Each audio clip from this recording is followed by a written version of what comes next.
Hello, I'm Steve Forbes and welcome to Saints Live Get Up for the Cup, kicking off our day of content leading up to Leicester against Southampton in the FA Cup semi-final at Wembley. Oh, what a day. That's coming up a bit later on, but kicking things off, I'm joined by a wealth of the country's esteemed journalistic talent this morning. We've got Adam Blackmore from BBC Solent. We've also got Adrian Kajumba from the Daily Mail, Joe-Prince Wright from NBC Sports and Paul Belverstone from Premier League Productions. Chaps, I hope you're all really well and super excited about today. We'll get straight into it. Adrian, Southampton are in another semi-final. How exciting is that? Yeah, it's a great day, a great occasion for the club. And I think for me, one of the great things about today is Southampton are one of the best stories of sort of the first part of this season. And you know, if they can get through today, get to an FA Cup final, and have something tangible to show for their season, that would be great for sort of Ralph and the players. You know, it can be easy to forget, you know, the way form has maybe dipped off since Christmas, how good they were in the first part of the season. So I think for there to be a reminder of what they've contributed to this season would be great if they can get through today. Yeah, definitely. Adam, it's not been that long since Southampton were last in an FA Cup semi. They're kind of making a bit of a habit of going to Wembley at the moment. Yes, but unfortunately, 3 years ago, no one cared, Steve. I mean, they were in a relegation dogfight. It was the worst sort of distraction. This time around, whilst the league form has dipped off, they have absolutely targeted the FA Cup. They got the points in the bank by the start of the new year. And of course, they don't want to play badly in the league because they got a good start to the season. But we have to believe that they can find the form they did earlier in the campaign. And the fact they're all focused on the cup is a good thing going into today's game. It's a much happier, more expectant day than it was 3 years ago.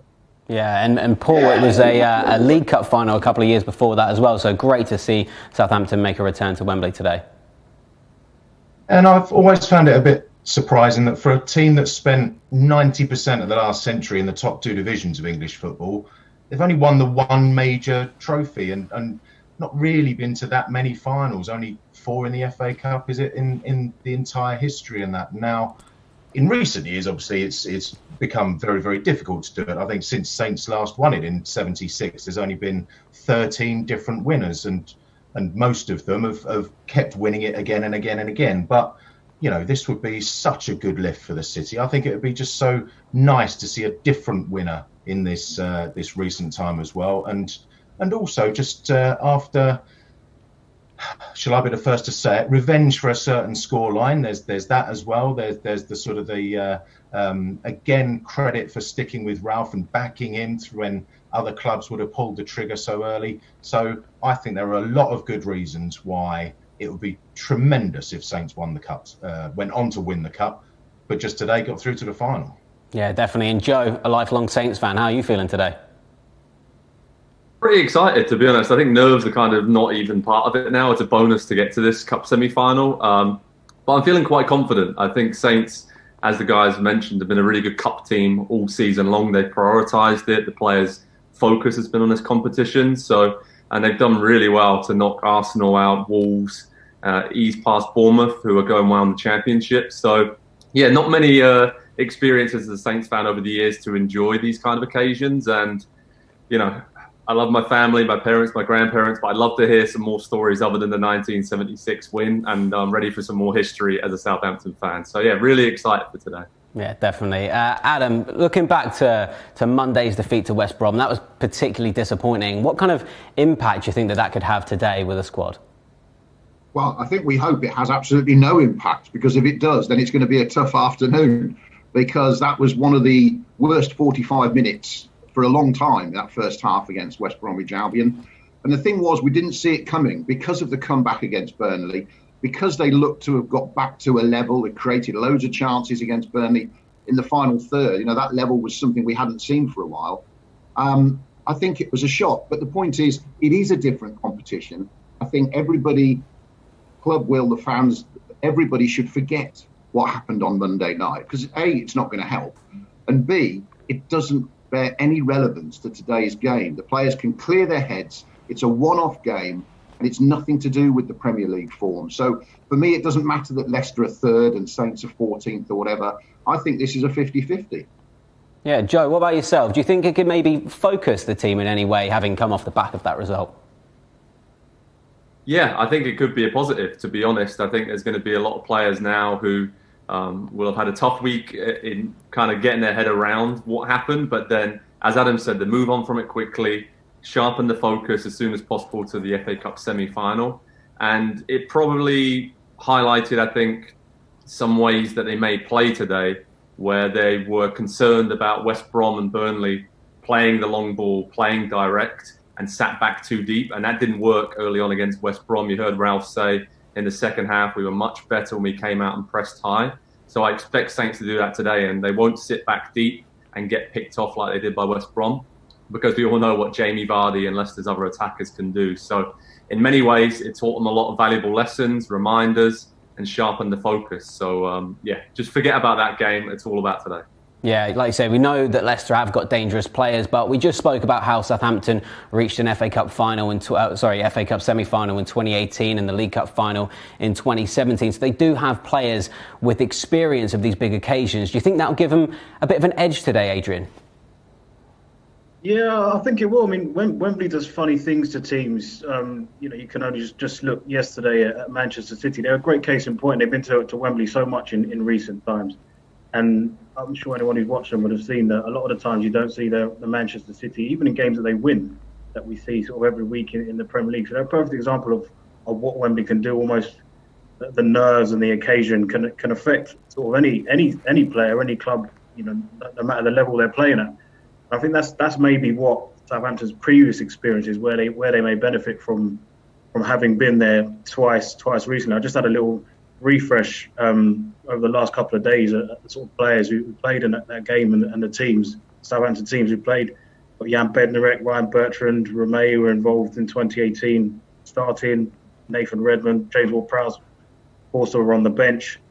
It was Fraser Forster, Jack Stevens, Ward-Prowse, Nathan Redmond were in the 2017 EFL Cup final. So it's a good nucleus of players. You've also got Theo Walcott in the squad as well. He's played at Wembley for club and country.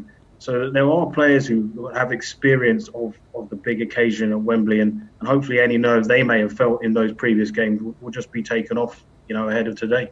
Yeah, I mean, Paul, as Adrian just said, there's a lot of the core of that team that have already been in a big cup competition or at Wembley. But there'll be some new players as well who are really going to relish this opportunity.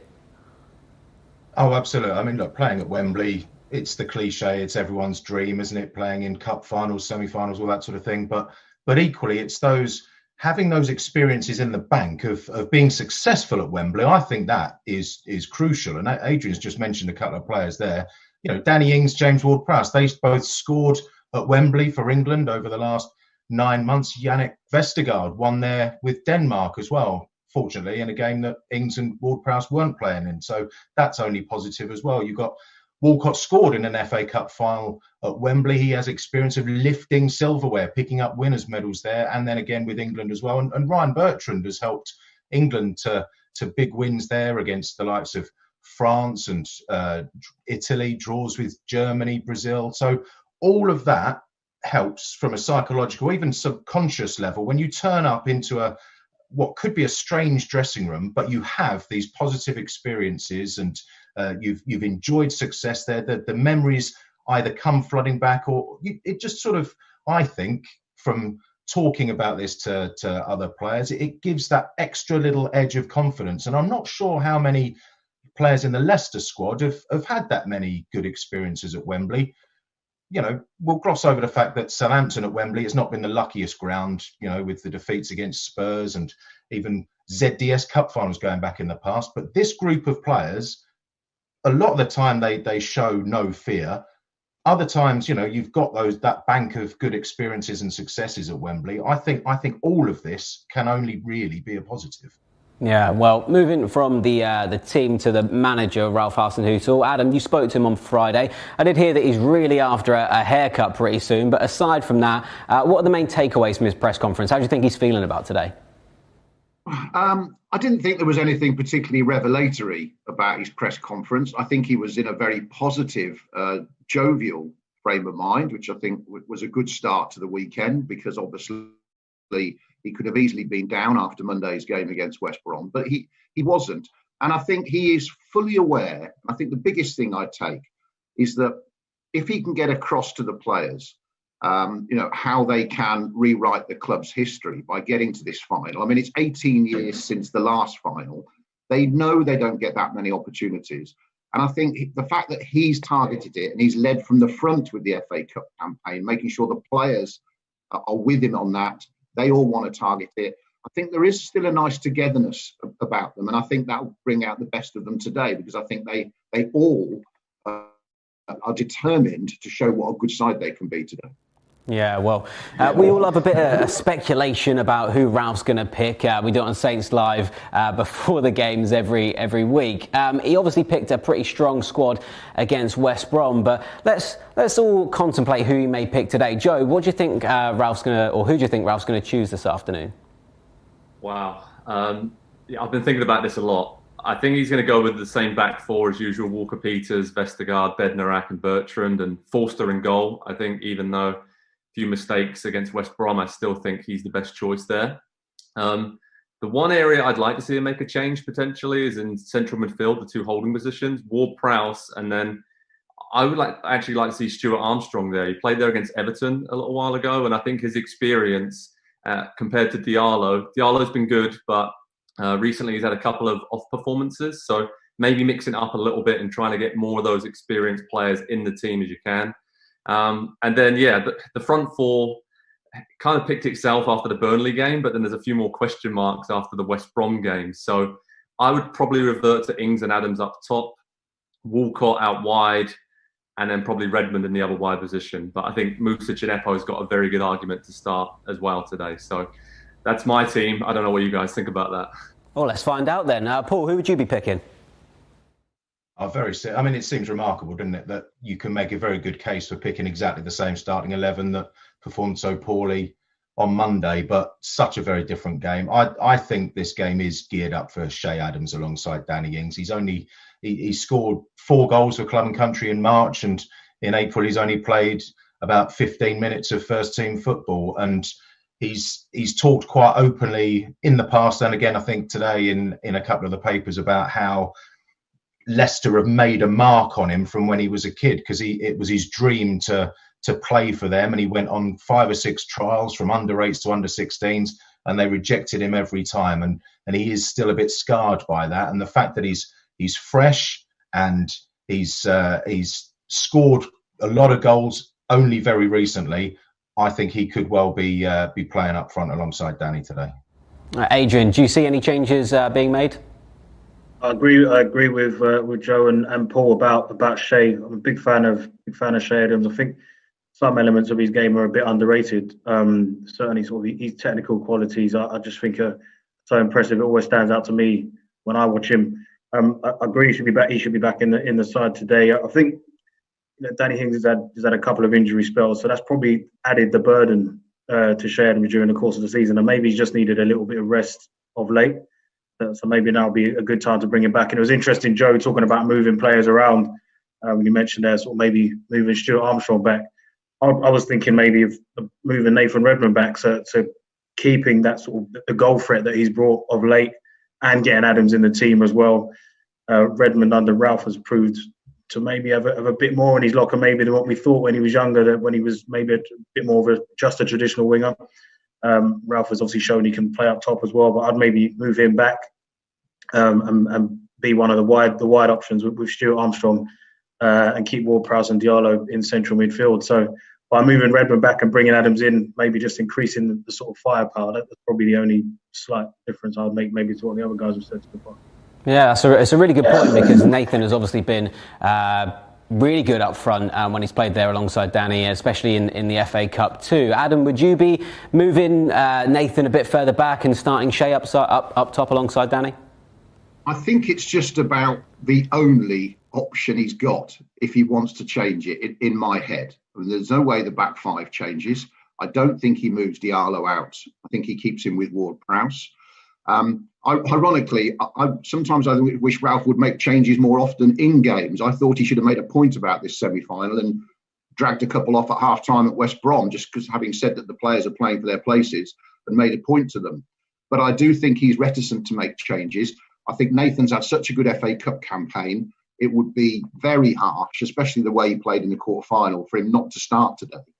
And I think because we saw West Ham go down the channels of the back three of Leicester and cause trouble over the top with that pace, I think he might stick with Redmond and Ings up front. Of course, Minamino can't play, which is a shame because he's a genuine option to play in one of the 10 positions. So really, I actually think we will get the same team that started against West Brom, as much as I think Shea Adams can play a role in the game. You know, I would have no qualms with what Adrian said, Redmond going to one side and Adams playing up top with Danny. But it's who do you drop out the side? Are you going to drop Walcott for that with 2 FA Cup medals under his belt? I'm not sure he will. Well, we've looked obviously at a broader view of the team and who may be picked, but let's kind of drill down into sort of key players. It's never easy reaching an FA Cup final. So, Paul, who are the key players in Southampton's squad that can really make the difference today? Well, if we dismiss the West Brom game as just, you know, one of those horrible things that happens, think back to the Burnley game, and the way that started was equally horrendous. But then the captain really sort of helped drag them back into the game. And, you know, I think the way he has performed all round this season has been extraordinary. And for Saints to go through to the final, he again needs to really sort of pull them through, pulling the strings, just directing people from the middle of the park. And Leicester really struggled against set pieces earlier this season. So, you know, it's the old cliche, Prowsian set pieces. But again, he could be absolutely crucial from that. And the other thing that struck me against Burnley was the way that Nathan Redmond, Theo Walcott interacted and switched and really caused their backline that tends to be very solid, an awful lot of problems. And I think if they can continue this understanding and cause Leicester a lot of similar problems, then I think Saints will be in good shape. Adrian, which players in particular do you think can expose Leicester's frailties at Wembley later? You know what, when I think about this sort of question and Southampton, I always think back to earlier on in the season when they were playing so well. And I think maybe what really stood out about watching Southampton, maybe compared to some other teams, is just how important it is when they're sort of all on the same page and they're all sort of working as a unit. There are some teams in the Premier League who do rely on moments of magic from one player, 2 players, 3 players. And I just think Southampton, when they're at the best, it's just when everyone's on it, they're all in tune, they're all pressing at the same time, they're all reacting to the right triggers. And, you know, you can go through the team and you can make a case for all of them having a really important role to play. And I hope today that this is just one of those days when they can rediscover that form that they were showing earlier on in the season, and everybody was in tune. And they were all just operating at such a really high level as a unit. And I think that's what it's going to take today. Yeah, Adam, do you agree with that? Do you think it shouldn't really be about individual brilliance today and really working as a collective? I totally agree with Adrian. They are at their best when they are a unit that does everything, as Ralph says, with their automatism that he wants them to do. I think that's the most important quality of this side. Now, on top of that, there's no doubt James Ward-Prowse, in a game which often does not create that many chances, has a huge role to play, not only in his leadership on the pitch, covering ground on a heavy Wembley turf, but with his set pieces. He's going to be vital. They need to take every opportunity they get. And with that in mind, you know, Danny Ings, you can't look past him. At the end of the day, big players are supposed to turn up for big occasions. If he's the big player and he's still thinking about hoping to get a move to a top 4, top 6 club, whatever, this is the day where he needs to show what he can do. Big players do it when it matters. And Joe, what about yourself? Who do you think should really be stepping up to the plate this afternoon?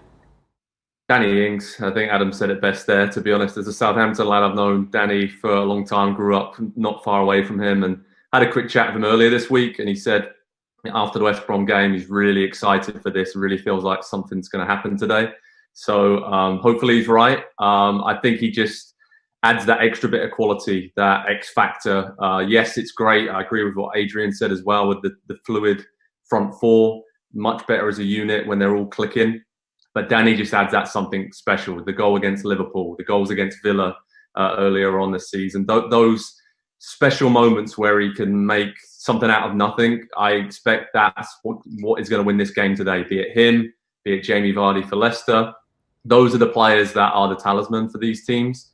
And it's for me that there's a lot of players who need to have a good game throughout the spine of the team. Vestergaard, Ward-Prowse, Forster needs to have a good game if he starts in goal, but it all is on Danny Ings' shoulder, and let's see what he can do, because I feel like this is a big, big moment for him as a local lad, someone who knows the club, has grown up as a Saints fan, and he knows how much this would mean to the city and the area to get to a cup final and then maybe go one further. So, yeah, it's all on Danny today. No pressure then. Joe, I'm going to stick with you here because you were at yesterday's semi-final between Chelsea and Man City. Obviously, there's going to be a small number of supporters for our game later on today. But what was it like yesterday? How was it?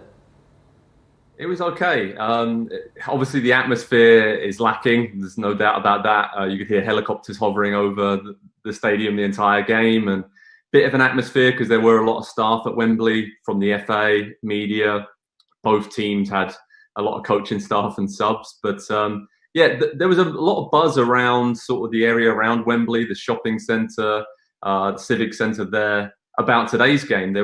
As soon as the game finished last night, they were setting up for today, having those 4,000 supporters. There's a lot of preparations, a lot of excitement. A lot of local people obviously will be going to the game as part of the test event. And it was good. And myself and Simon Peach, many people will know as another Saints fan, was sat there, soaking it all in and just waiting for the big game today, to be honest. The game last night didn't really live up to expectations, Chelsea against Manchester City. But I think the 4,000 fans being in today will definitely add a little bit extra. And I think we'll see a bit more of a spectacle and energy amongst Leicester and Southampton. Yeah, today's definitely the one everyone's going to be focusing on. But Chelsea did win that game yesterday 1-0 against Man City, so they're through to the final. So they'll await the winners of either Leicester or Southampton. Adrian, how big a challenge is that for either of the sides playing today? It'll be a big one. Probably one that the winners of today's semi-final would prefer, as opposed to facing Manchester City. Chelsea quite clearly have been transformed under Thomas Tuchel. That decision to change manager mid-season has paid off. I think it's one defeat in 19 they've had under him. So, the improvement is clear.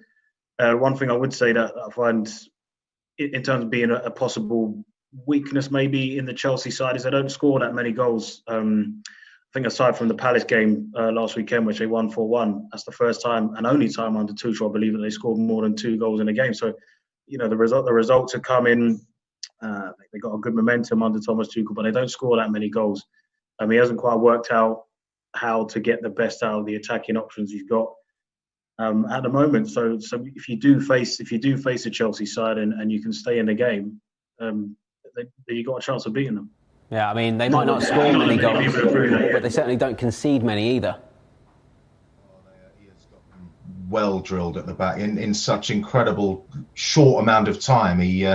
He'd sorted that area out, but also I think they're a little more predictable, aren't they? Than City can just tear you apart, and you've got no idea how it's happened, how they've managed to put these incredible moves together. But at least with Chelsea, that it is going to be a sort of a defence first, and then they're going to try and sort something out a little bit later. But they are a little bit more cautious. I'm sure that the more time Tuchel has, the more adventurous they'll become. But Timo Werner, he arrived with such an amazing record. He's someone that Ralph knows very well, of course, as well.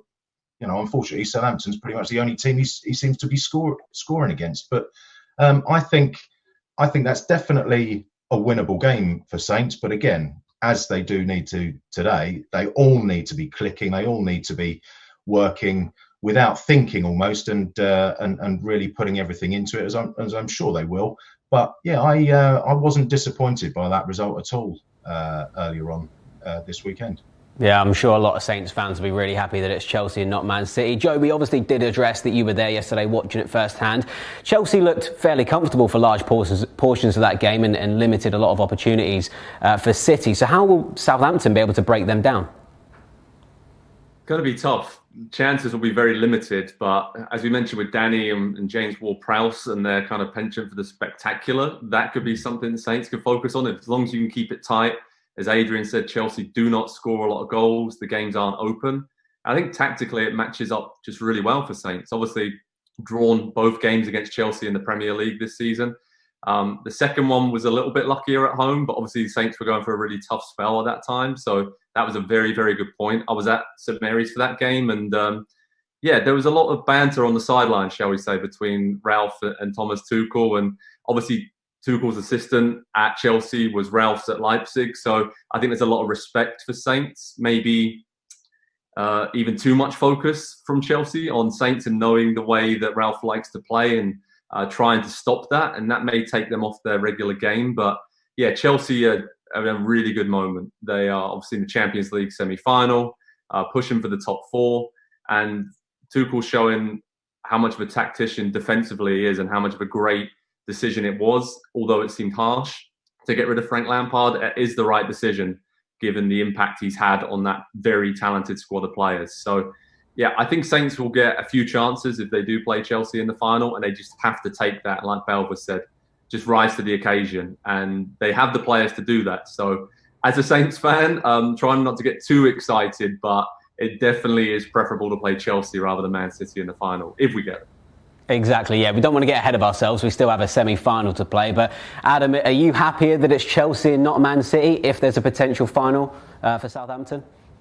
Yeah, I think the point made about Chelsea being more predictable to play against is an important one.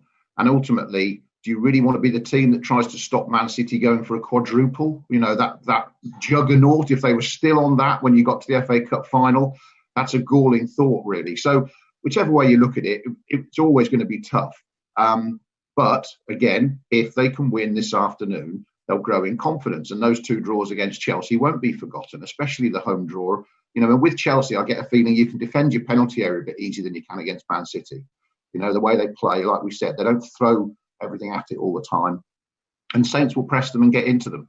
But wow, that's way ahead of where we are now. And Leicester's a tough enough challenge to start with. And I think once you get to the FA Cup final, as they showed in '76, doesn't matter who you're playing today. Yeah, definitely. Well, it's not just the men's team in FA Cup action today. It's also the Saints ladies that are playing Lewes later on this afternoon. That's in the fourth round of the Women's FA Cup. They've been on a fantastic run and have had a great couple of seasons under Marianne Spacey-Kell. Joe, how good is it to see the success for the Saints women's side? It's wonderful, and obviously the club has huge ambitions for the women's team. I know that this cup run really puts the spotlight on how well they've been doing. Their season in the league has been impacted, obviously, by a lot of delays, but this has been a great focus for the team. And at NBC Sports, we've picked up the FA Women's Super League and are showing games on TV in the USA. And we've been blown away by the popularity. You have, big US stars coming over, and that's made a big difference. And women's football in England is only going up. It's only going in one direction. It's growing in popularity. And Saints, it's great as a club that they want to be part of that. And going on a big cup run, I think, just showcases the potential for Saints' women's team to make those steps up into the Women's Super League, the top two divisions. That would be great to see. And obviously, we've seen England's women's team play at St Mary's and big crowds, and the Euros coming up and going to be a host venue. So very exciting time for women's football in Southampton. And yeah, wish them all the best because it's a big, big day for them as well. Yeah, exactly. And Paul, I'm sure they'll have aspirations in the not too distant future to reach the WSL. Absolutely. I mean, they should be a championship team already, shouldn't they? And no luck in the league whatsoever with the last two seasons being called off with them top of the table. We understand the reasons why, of course, and it doesn't stop it feeling a bit harsh. The record in the league is just extraordinary, isn't it? Is it 31 games, no defeats, 30 wins? And this cup run as well, again, it's shown how good they are and what a wonderful job the manager's doing. They've beaten Yeovil and Plymouth, who are in the division above. Today, it's a chance to showcase their talents against a championship side in Lewes, but it's an enormous ask because, of course, the championship, they've been continuing. They've been allowed to keep playing, whereas Saints have only had the FA Cup matches to play. So Lewes famously take women's football very, very seriously as well. They've been doing very well in the championship, fifth in the table, just behind Liverpool. So, it is a very difficult game at surely the best named ground in the whole of football, the dripping pan. But I think if Saints can put on a good show, do themselves proud, you never know what might happen with the result, but they'll certainly be looking to send a message, I think, this is our level. We can do this. If you give us the opportunity, this is where we belong. and even higher in the future. Yeah, definitely. That's a great bit of information there, Paul. I didn't know that. So, yeah, definitely one to take away. Chaps, we're just about out of time. So I'll have to say goodbye and thank you very much for joining. So, Adam, Adrian, Joe and Paul, thanks very much. Paul, obviously, I'll see you a bit later on for Saints Live before and after the game. But have a great day, chaps. But that's not it. We're going to have a day of content throughout. So stay tuned across our channels. A bit later on at 12, we've got Saints Rewind. So Kenzie Benali will be hosting that. She'll be chatting to James Beattie, Brett Ormerod and Michael Svensson about their 2003 semi-final. At 2, we've got the Women's FA Cup live. That's Lewis against Southampton. That's going to be streamed on our website. And then at 5:15, it's Saints Live, the pre-match show. So that will be with myself, Kenzie, Paul and Dean Hammond. Then the game will kick off at 6:30 and then afterwards at 8:30 we'll all be back for the final whistle. So a massive day ahead of FA Cup content here across Southampton's social channels. Oh, can't wait for this one. Have a great day and I'll see you later on.